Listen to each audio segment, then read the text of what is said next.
Welcome to another edition of Grace Under Pressure, where my guests today are Adrian Gostick and his son, Anthony. Those of you who know the show know that Grace Under Pressure, focuses on the soft stuff.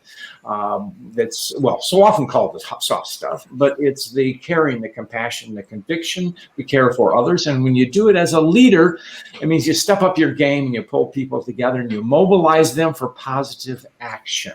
Well, it is my honor to have two guests, Adrian Gostick, whom I've known for a while and is a good friend, and his son, Tony. So welcome, gentlemen. Oh. Well, thanks, John. I'm thrilled to be on the show with you. Thanks for having us on. Yeah, thank you. Great. I'll tell the folks all about you. Adrian is a #1 best-selling author in the New York Times and Wall Street Journal, and a much in-demand coach and advisor to some of the world's leading organizations, a global thought leader in the area of culture, leadership, and engagement.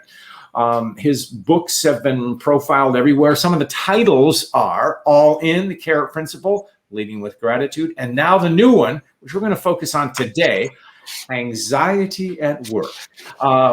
His award-winning books, along with his co-author, Chester Elton, have been translated into 30 languages and sold more than 1.5 million copies around the world. That's pretty cool. Adrian also writes a leadership strategy column for Forbes, and you've appeared on all kinds of shows, including the Today Show, CNN, CNBC, and you've been quoted in top journals. And even better, your most greatest accomplishment, along with your wife, is your son, Tony. Anthony, welcome. And Tony is a contributing author to Anxiety for Work, so Anxiety at Work, which is why he's here. And he's also a co-founder of the mental health community, WeThriveTogether.Global. And most importantly, he is a scientist. He's got a real job and real brains. Works on some NIH-funded genetic lab work, which is pretty cool. So welcome, Adrian. Welcome, Tony. So, thanks, John. Again, appreciate you having us on, and and then thanks for all your interest in our work. Much appreciated. Great. Anyway, let me jump into this topic. Anxiety, top of mind. I wish it weren't, but for the benefit of your book, which is and you didn't time it that way, but it came out perfectly. And anxiety is a workplace issue. And it affects, what is the new stats on this? It's 2020 survey, more than 30% of all Americans report feeling it, and anxiety disorder. And 42% of people in their 20s, which is Tony's age group, and he'll talk about that. And our COVID-19 pandemic has certainly not lessened it. It's also heightened it. The good thing is it's heightened awareness, and the positive thing is we have resources such as both of you and a great book. So the issue is personal to you. So how did you become involved in it? Well, thanks, John. I'll jump in. I began noticing this a few years ago in my work with clients. I remember being out with a big defense contractor, and I opened it up to Q&A afterwards, the 300 senior leaders. It was interesting. Almost all of them were talking about these young people coming into our workplace. How do we get them to change the way they are so they fit in, instead of thinking about maybe how they could, just what you talked about earlier, John, be a little bit more empathetic, a little bit more understanding of the mental health of their people that they were coming into the workplace. And as you mentioned, it is quite personal in our family. So I started talking about this with Tony. Tony, maybe you could take over. Yeah, I mean, anxiety is something that I've personally struggled with since really high school, and it's made even simple things feel overwhelming and can lead to fatigue that can really just sap my productivity. But the stigma around these discussions of mental health and anxiety are still a real issue. And I think many top performers, this is what we've found, still have some degree of anxiety, and anxiety in the general workforce is almost ubiquitous. So it's something we've got to address. Right. And it's what's fascinating to you, Tony, and thank you for your candor in revealing your own confronting the issue, is that you saw it's an energy drain and it gets an interference. Yet you in your life, you're a young person, but you've achieved quite a lot, and you're off to a graduate program. And you're working with top scientists. So how did you plow through it? What's your methodology? What do you advise your peers? So I think one of the most important things that we have to consider when we realize, we're facing anxiety is we're not alone. Despite the fact that nobody's really talking about this or really has, we have support, and we need to be able to rely on the people that we trust and talk about these things openly. Right.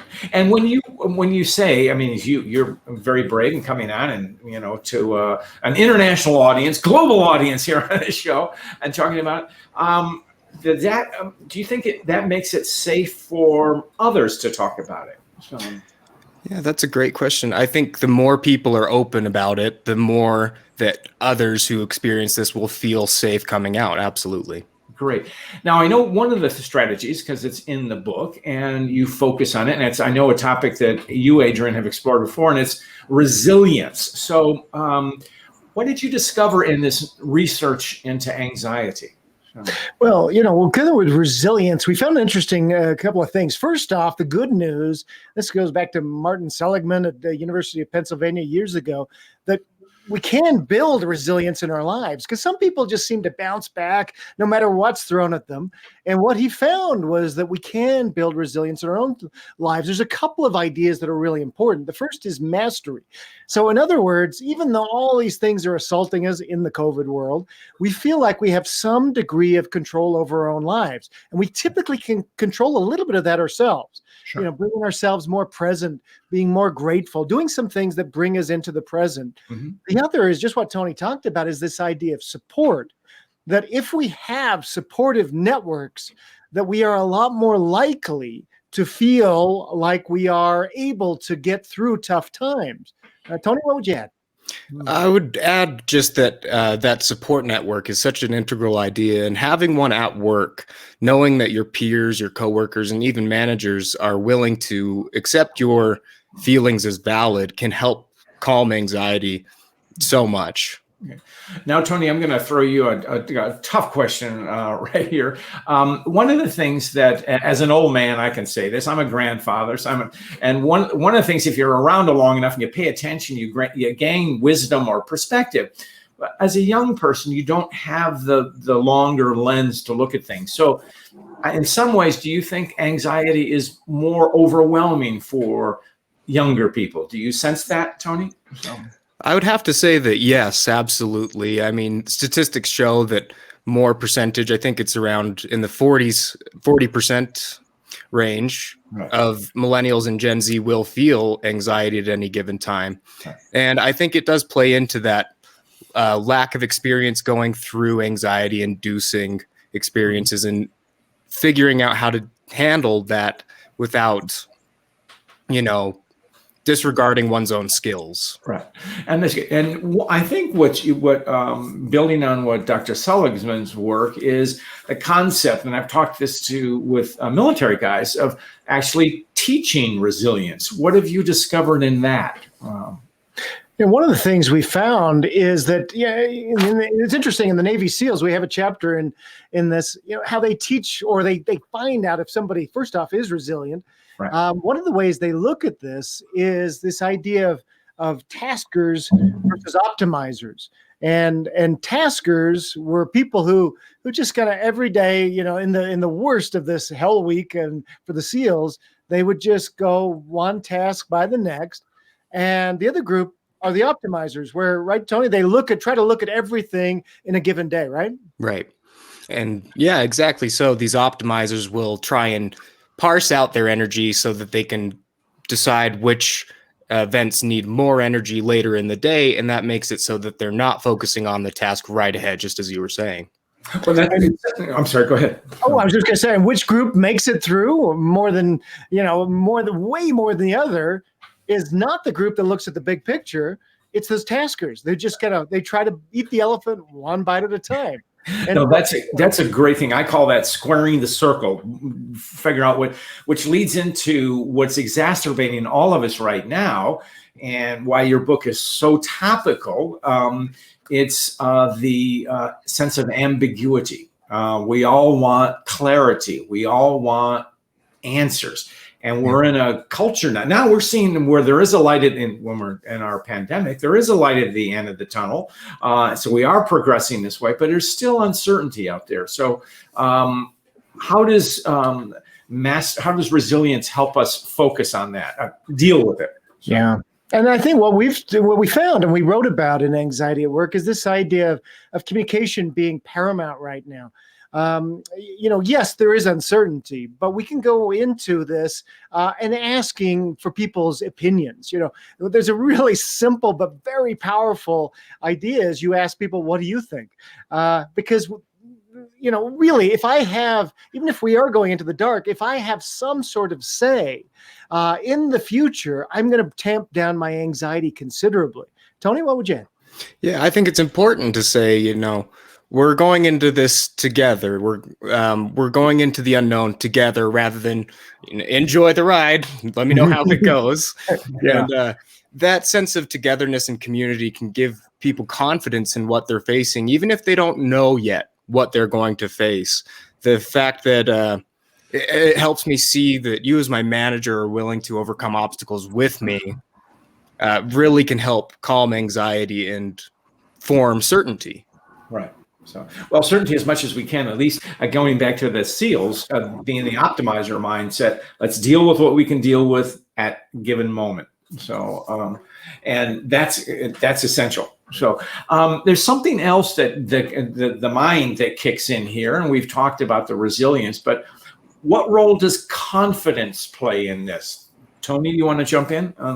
Yeah, I mean, I think as somebody who's had to overcome anxiety and places where I've needed to be confident, it's important to have confidence despite anxiety. It's important to notice anxiety and realize that it's not there to hurt us, and that it's possible to be both confident and anxious.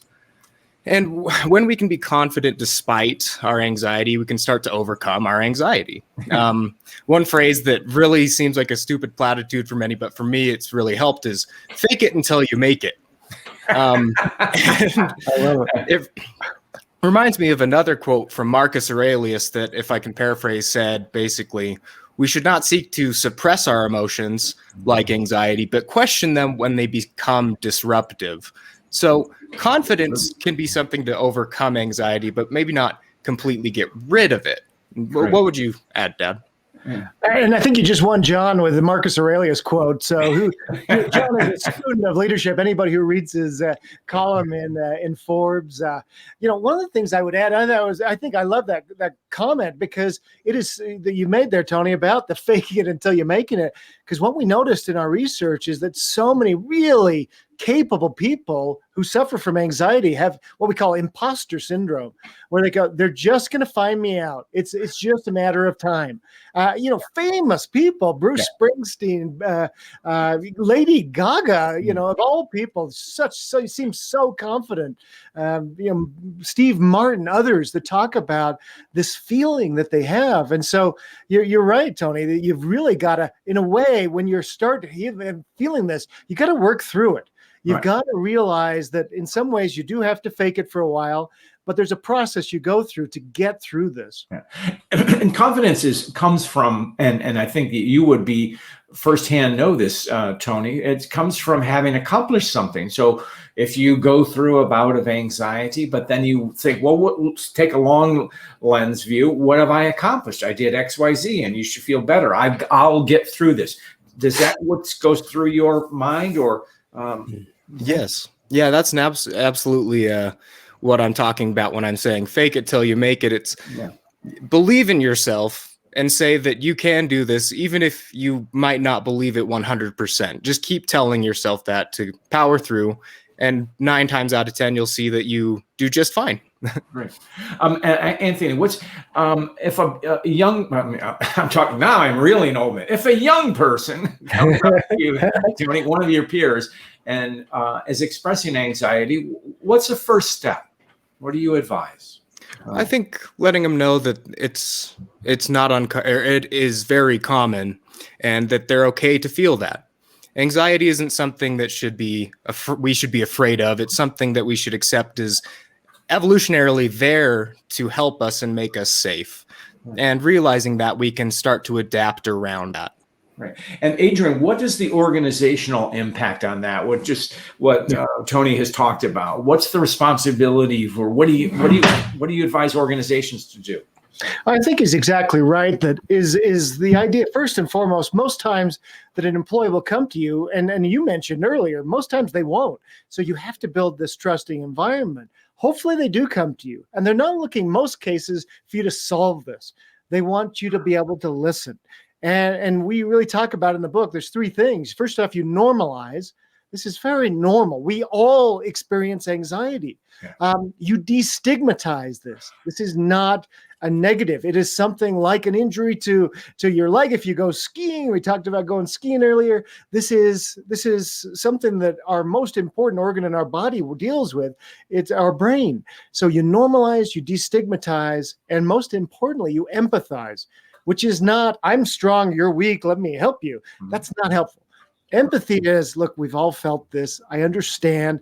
What can I do to help you? In most cases, just talking about this, you really will be able to maybe find some ways as an organizational idea or as a manager to be able to help people work through these issues. Okay. Something that you write about and is the concept of balance or integrating the domains of your life. How does that affect anxiety?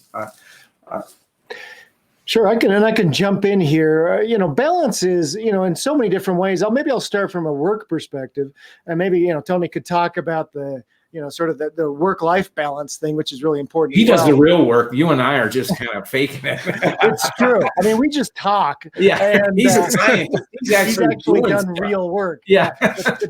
Yeah, John and I wouldn't be able to spell. So yeah, but let's kind of first off balance within the workplace, because a lot of times people do feel overwhelmed, and this is incredibly anxiety producing. What we heard from a lot of the young people we interviewed for anxiety at work is that they would say, I would just kill to have my boss sit down with me even once a week and say, what are you working on? Great. Let's prioritize those. Let's think about, what really is important, what could be bumped off. That simple little idea of building that kind of balance within our lives to build that kind of idea. Now, the problem then too is, right, Tony, we're working 24/7 and we've got to give people time. And that's it. We maybe aren't taking rest on the days that we have off, Saturday and Sunday. And the mind needs rest as much as the body does. If you were working out a specific muscle every single day, like you work out your mind at work, you're going to injure that muscle. So we need to give our minds chance to relieve themselves from this anxiety that we might be feeling at work. And that's important for leaders to encourage on days off. Right. And jump into you, because I know that one of your hobbies, Tony, is skiing. Does that help you, or how does having a hobby or an athletic activity help you find balance? That's a great question. I think any activity where you can be mindful and in the moment and not be focused on what's coming on Monday, what do I have going next week, will help you de-stress, calm anxiety from the week in the workplace, and really connect with that restful aspect of the weekend. Right. Now we get to, and Tony, this is probably for you because your dad is really not, his career is already set, but the career path, as you look off over the horizon for the whatever, does that provoke anxiety, and how do you deal with it? So. Yeah, that's a great push. Absolutely. It does invoke anxiety, especially for me as somebody who's maybe not got the most defined career path. And I think as a leader, it's important to help people feel they've got a future and help define that path forward so that they feel valued, they feel certainty like we were talking about before, and those things can really help calm anxiety. Now, Adrian, from a management standpoint, from a cultural standpoint, what can organizations do to deal with career path anxiety, if there is such a term? So. No, and there really is. In fact, this is one of the big ahas from our research, was that there's a couple of things that people are not getting the answers to. The first is, where are we going as an organization? The second is, how am I doing? Am I valued? Am I doing well? But the third is, do I have a future here? And that ties into this idea of career growth. And in the old days, we thought about career growth as this ladder. Am I moving up? The organizations we're working with are realizing this is such an anxiety inducer, growth and development, that they're thinking about this now as you're on a climbing wall, and maybe we've all climbed on a climbing wall. The only thing you can't do on that wall is hang there. You got to move. Now, you can move sideways. That's great. That's still working you out. You can go up. You can go sideways. There's a lot of paths you can take, but you have to find your own path. And it's really helping a lot of organizations, giving people power to be able to think of their careers, where they can grow, but also helping them with those conversations as well.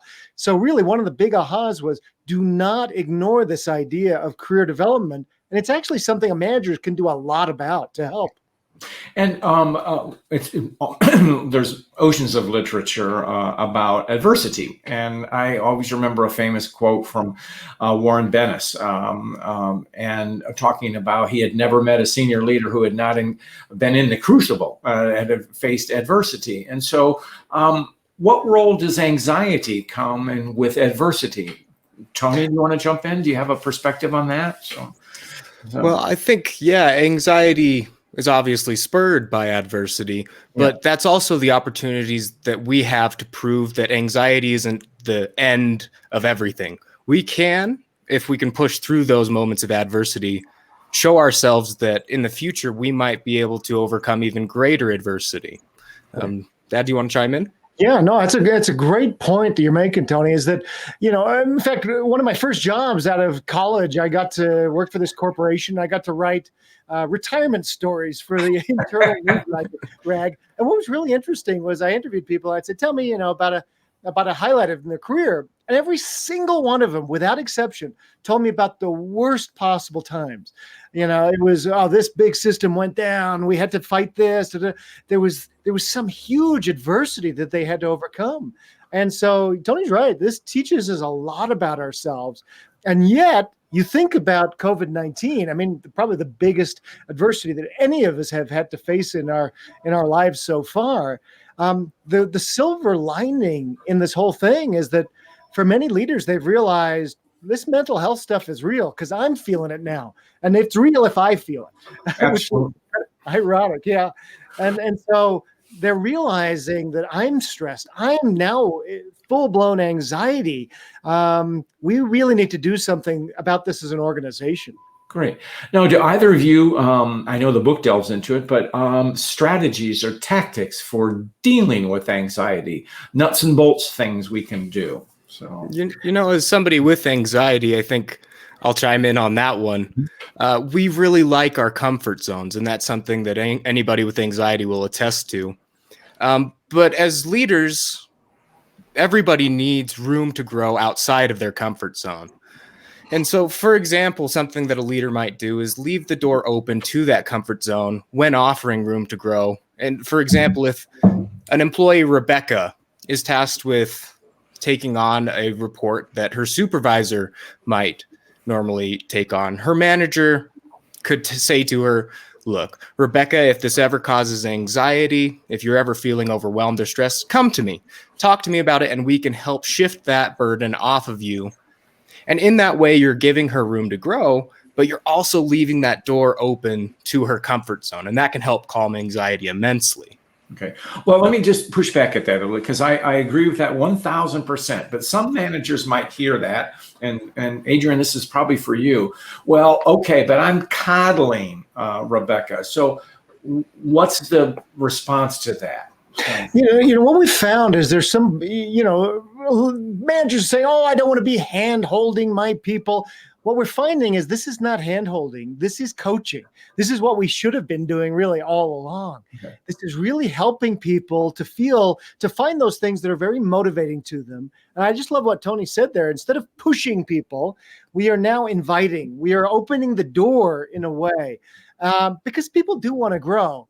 But we're not forcing people into situations where they may not be comfortable. They may not feel like they're doing their best work. So I think that's really powerful. That Tony's talking about is that idea of letting people grow, but we're really coaching. And so we're really what we found, in fact, in the research, the 9 out of 10 leaders say they hesitate giving honest feedback to their people because, well, they're just going to get upset. Right. And yet 7 out of 10 of their people say that they feel shortchanged when it comes to feedback. So we've got this disconnect. We just have to be more open, more honest with each other, manager to employee and employee to manager, to be able to get the best out of our people. I'm thinking about how you framed that. 7 and 10 want it and 7 and 10 fear it. And so it seems like there's an anxiety over giving this feedback. So so glad that your book, Anxiety at Work, points that out. And essentially what we're getting to is what our friend Martin Lindstrom would call common sense. So, Absolutely. which is what we need. So, Anthony, so what does it mean to have your voice when it comes to the issue of anxiety? So. I think having your voice means that you feel comfortable speaking up at work, and not only feel comfortable, but you feel like your voice will be heard. And I don't just mean for a manager to hear what I have to say and then do what they were going to do anyway. If a manager and leaders don't listen and apply their people's advice, people aren't going to feel like there's even a point to speak up. And this will obviously stifle innovation and teamwork and collaboration and increase anxiety. So if people are feeling like they can't talk about their work at work, they're going to feel like they're not able to talk about anxiety, surely. Well put. If you can't talk about your work at work, what's the point? So does Marcus Aurelius have a comment on that, Tony? So, maybe so. He's got a lot, but yeah. I'm sure he does. So which is great. So as you think about it, and it's what you've done, Tony, is that it takes courage to speak out about this. And so when people the pushback about owning one's anxiety, that person is speaking from a point of courage. Would you not agree? So. Yeah, I would have to say that it is a little bit intimidating to come out and say, look, this is something I've struggled with and do struggle with, especially because the stigma does still exist. Right. And so that's what's so powerful about this anxiety and in the mental health is the stigma. I mean, if someone suffers a disease, a lung disease, we don't go, well, why didn't you take care of yourself? But with mental health, it's the same kind of, we don't extend that same kind of sympathy or empathy, shall we will. So unfortunately, we're coming close to the end of our show. And I always ask our guests a story of grace. Do you have one you want to share, Tony? So. Sure. I think a simple story of when I might have been showed grace was when I was a senior at UVU giving my senior presentation. And I was presenting a very analytical presentation about the phylogeny of songbirds and the relatedness. A lot of technical data about a program. I know it well. Oh, yeah. Yeah. And let me tell you, I think the only person awake at the end of my presentation was my professor. And instead of telling me, you could have included more charts, made it a bit more interesting, he was very grateful that I was willing to be meticulous and focus so much on the details. And that little bit of gratitude was really an act of grace in my life. And that's something I've appreciated. That's powerful. Do you have something that you wanted to add, Adrian? I would love to, John, and thank you for having us on. This has been a really fun conversation. 30 minutes flew by. Tony, as he's worked on me and Chester on this book, has been a fountain of grace.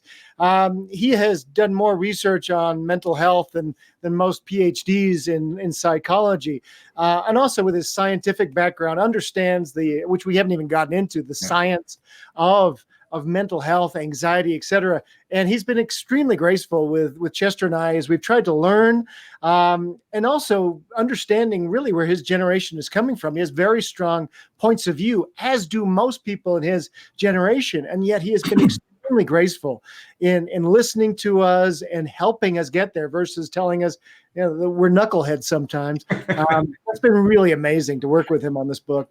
Oh, it's been a joy. And I will say both of you exemplify grace, Tony, and your bravery and your courage of speaking out and your willingness to make a positive difference. And that's a real act of leadership. And Adrian, listening to your son and you and Juster listening to a young person who knows more about a topic than you do. So that's an act of grace. That's great. So, gentlemen, where can we find you?